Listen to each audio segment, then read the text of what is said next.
Welcome to Chapter 3 of Alice in Wonderland.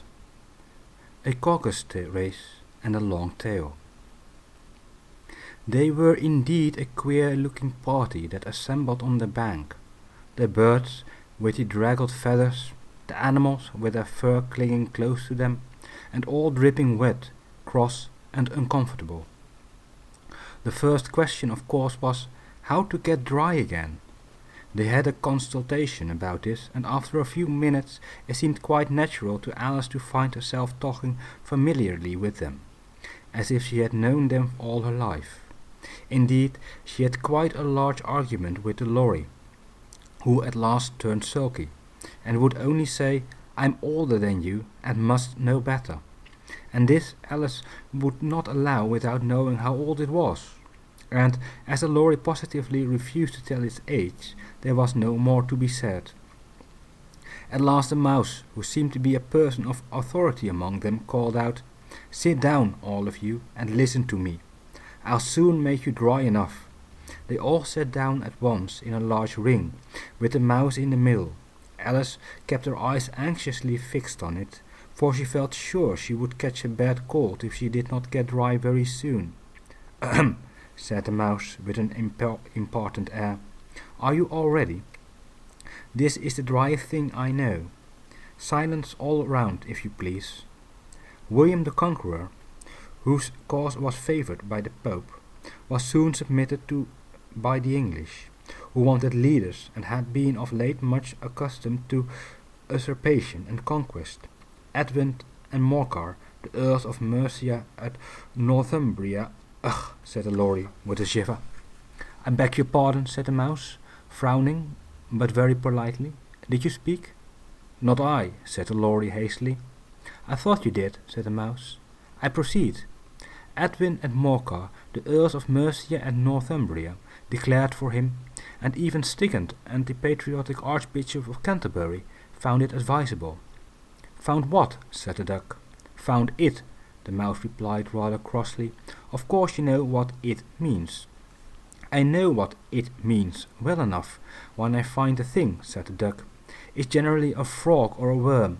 The question is, what did the Archbishop find?" The mouse did not notice this question, but hurriedly went on. "Found it advisable to go with Edgar Atheling to meet William and offer him the crown. William's conduct at first was moderate, but the insolence of his Normans— How are you getting on now, my dear?" I continued, turning to Alice as it spoke. "As wet as ever," said Alice in a melancholy tone. "It doesn't seem to dry me at all." "In that case," said the dodo solemnly, rising to its feet, "I move that the meeting adjourn, for the immediate adoption of more energetic remedies." "Speak English," said the eaglet. "I don't know the meaning of half those long words, and, what's more, I don't believe you do either." And the eaglet bent down its head to hide a smile. Some of the other birds tittered audibly. "What I was going to say," said the dodo in an offended tone, "was that the best thing to get us dry would be a caucus race." "What is a caucus race?" said Alice. Not that she much wanted to know, but the dodo had paused as if it thought that somebody ought to speak, and no one else seemed inclined to say anything. "Why," said the dodo, "the best way to explain it is to do it. And as you might like to try the thing yourself some winter day, I will tell you how the dodo managed it. First, it marked out a race course in a sort of circle. The exact shape doesn't matter, it said. And then all the party were placed along the course, here and there. There was no 1, 2, 3 and away, but they began running when they liked, and left off when they liked, so that it was not easy to know when the race was over. However, when they had been running half an hour or so, and were quite dry again, the dodo suddenly called out, 'The race is over,' and they all crowded round it, panting and asking, 'But who has won?' This question the dodo could not answer without a great deal of thought, and it sat for a long time with one finger pressed upon its forehead, the position in which you usually see Shakespeare in the pictures of him, while the rest waited in silence. At last the dodo said, 'Everybody has won, and all must have prizes.' "But who is to give the prizes?"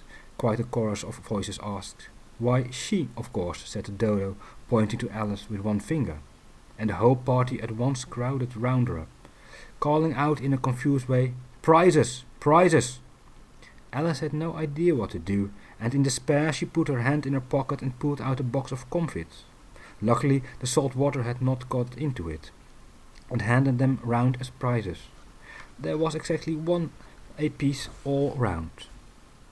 "But she must have a prize herself, you know," said the Mouse. "Of course," the Dodo replied very gravely. "What else have you got in your pocket?" he went on, turning to Alice. "Only a thimble," said Alice sadly. "Hand it over here," said the Dodo. Then they all crowded round her once more, while the Dodo solemnly presented the thimble, saying, "We beg your acceptance of this elegant thimble." And when it had finished this sort of speech, they all cheered. Alice thought the whole thing very absurd, but they all looked so grave that she did not dare to laugh, and as she could not think of anything to say, she simply bowed, and took the thimble, looking as solemnly as she could.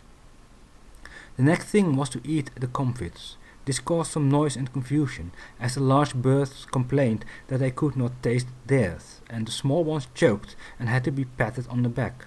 However, it was over at last, and they sat down again in a ring, and begged the Mouse to tell them something more.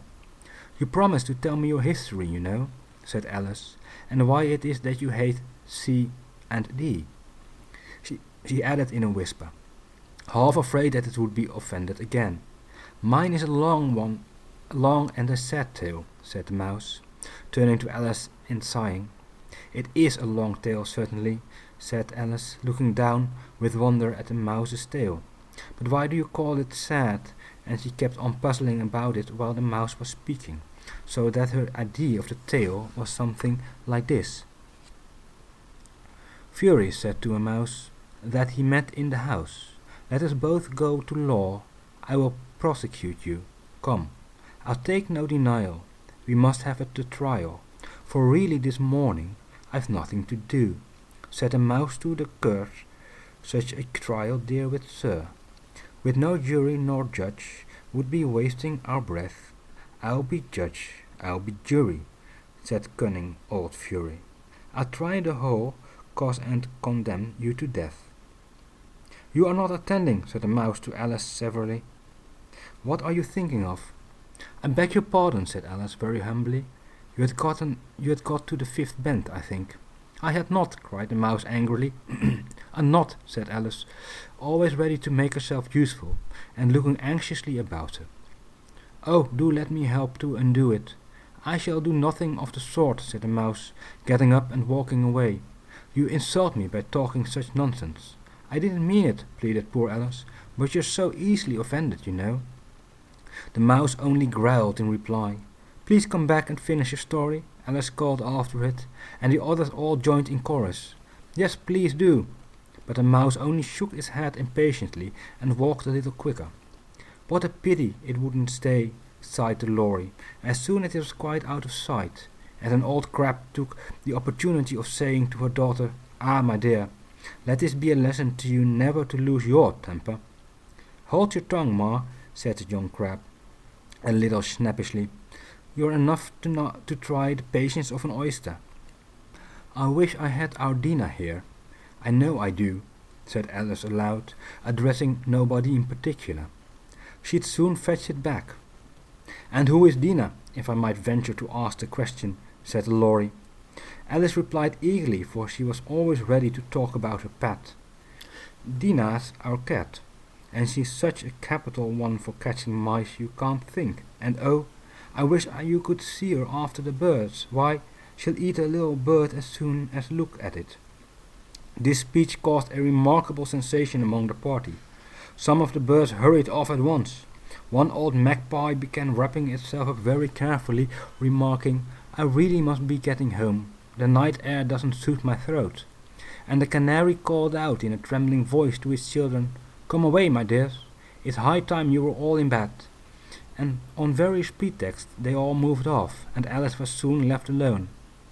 'I wish I hadn't mentioned Dinah,' she said to herself in a melancholy tone. 'Nobody seems to like her down here, and I'm sure she's the best cat in the world. Oh, my dear Dina, I wonder if I shall ever see you any more." And here poor Alice began to cry again, for she felt very lonely and low-spirited. In a little while, however, she again heard a little pattering of footsteps in the distance, and she looked up eagerly, half hoping that the mouse had changed his mind and was coming back to finish his story. And that is the end of chapter 3. Please subscribe and hit the like button, and share with anyone you feel might want to hear this as well.